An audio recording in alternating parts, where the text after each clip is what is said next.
can you give yourself more margin? Are there things that you can do some nights to make it easier? That's how our team is constructed. We don't have room for much error. How can you guys navigate the sort of mental demands of having to play close to perfect basketball?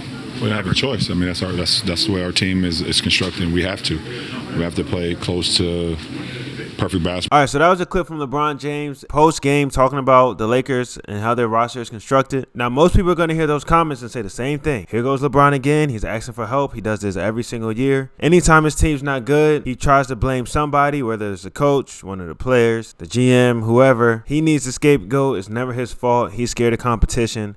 Yada, yada, yada, yada. The list goes on. Now, Chris Broussard speaks for a lot of you guys because he has that exact same argument. Listen to what he had to say on Fox Sports after reports came out about LeBron and AD feeling concerned about the Lakers' ability to upgrade the roster. I don't like hearing LeBron and AD talk about we need more. I mean, we hear this every year. As great as LeBron is, and I love him, but I'm tired of every year we need more, we need more, we need more. Not many stars got Anthony Davis playing next to him. I mean, who's Jokic got next to him? If they're drawing dead, it's because of all of them. It's not just because of Austin Reeves is good. I mean, they got some other good players. And, I mean, look at Russell Westbrook. He's playing, they love him in Denver, what he's giving them. He played well with the Clippers. He's played well everywhere. I'm just saying, LeBron is too good to always be like, give me more, give me more, give me more. That's all I'm saying. I think he sells himself short with that. The West is bunched up. And I agree, I don't think they're going to win the West, but look at who SGA has. I mean, they're a bunch of young guys that are playing really well. He's making it happen. He probably won't have another all-star on that team. Well, that's because they're going to have two. Jokic is by himself as far as being a star. I don't hear them talking about give me more, give me more. That's all I'm saying. LeBron's too good for that. He's freaking awesome, and so is AD. I'm just saying, like, it's every single year. Death, taxes, and LeBron asking for more help. I mean, that's really what it is now. Now, when I hear that, I'm almost with anybody who feels that way. Because I am tired of the year after year after year, man, we just don't got enough. The narrative around it, just hearing LeBron say that in general, I am kind of tired of that. But the entire time, he's not lying. He's telling the absolute truth. The Lakers do need more, like a lot more. And I feel like people hear that and they still have thinking like when he says that he means he wants a superstar on the team, when I don't feel like that's what he's saying. Can we just get above average players on this team? That's it. You don't have to be an all-star.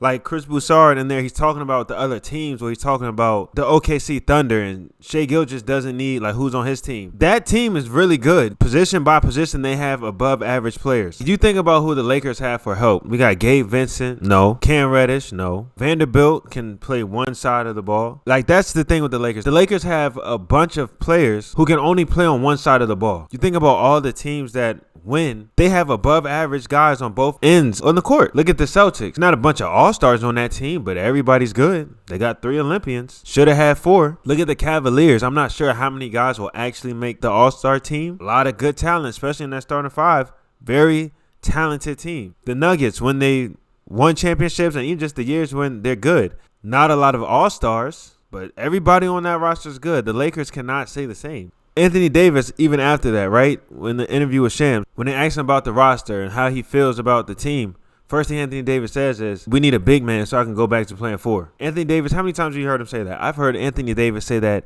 1,000 times. Yet we still do not have a big man. Why? The Lakers won a championship. Look at that team. It wasn't because they had a bunch of superstars on that team. They had really good pieces. Dwight Howard, JaVale McGee, Rajon Rondo, Avery Bradley, Kyle Kuzma, Alex Caruso, Danny Green, the Morris twin, proven guys, veterans that are good at their position. Even the guys who rode the bench were good just to have in the locker room. They were good bench players. And it's like everyone wants to point the finger at LeBron James as opposed to pointing it at the person whose job it is to actually make changes. Why does Rob Pelinka try so hard to not fix his team? Why has the organization gone out their way to go in the complete opposite direction of what won them a championship, and then the year after that what had them first place? Seriously. What is the point of that? The only people who blames Rob Pelinka are people who are fans of the Lakers. Anybody who is not a fan of the Lakers just looks and points the finger at LeBron and just says, well, you're in charge of this team and deal with it. That don't make sense to me.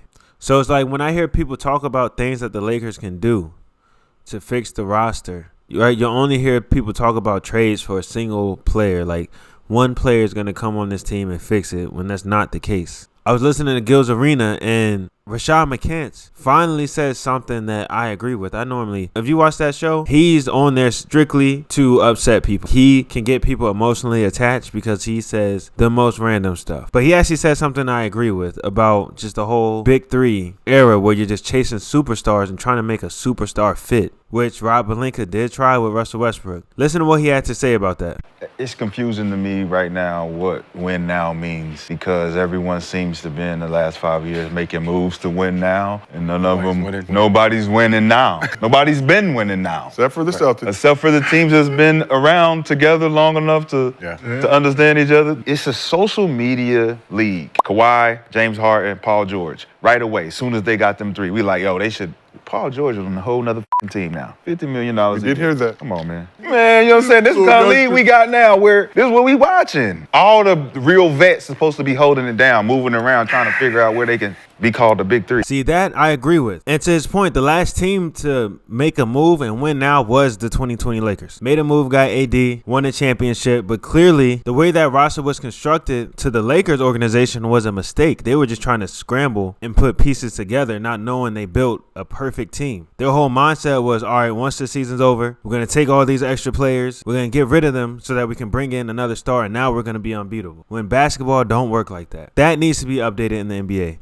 Whoever's a GM, stop thinking like that. Try to build and just get good players at every position. That's what wins. Not having three superstars. That only works for so long. So, again, I understand what y'all mean. I understand what people say when they talk about LeBron asking for help. But, again, we just got to interpret it a little bit differently, because I don't think he's asking for the help that y'all think he's asking for. He's not asking for a superstar to come over. He's not asking for Kevin Durant to be on the Lakers. He's not asking for Jimmy Butler to be there this year. Him and AD are asking for serviceable people at every position so that they can compete for a championship.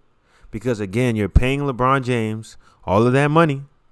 You're paying Anthony Davis all of that money to perform. You might as well put pieces around them now and try to win. Or trade everybody and just make it obvious, all right, we're not trying to win right now. But make your mind up. Don't just bring in Dorian Finney-Smith like, okay, we fixed it. What? Bringing in Christian Coloco at the big. No, that's not. We need above average players at every position. So, let me know what you guys' thoughts are. Is LeBron just complaining? If you feel like he's just complaining, to me that must mean you feel like the Lakers actually have a good roster. I don't think it can be both. Is he just complaining? Should he be quiet and just lose for the rest of his career? Or is he actually telling the truth, which I believe we need to upgrade, especially if people are going to say, oh, well, LeBron, you're not winning. You're not doing this. You're not doing that. Well, get a winning team and let's see what happens. Let me know in the comments. I'll be super active. Also, make sure you like, comment, and subscribe. Let's keep building this community. Let's blow this channel all the way up.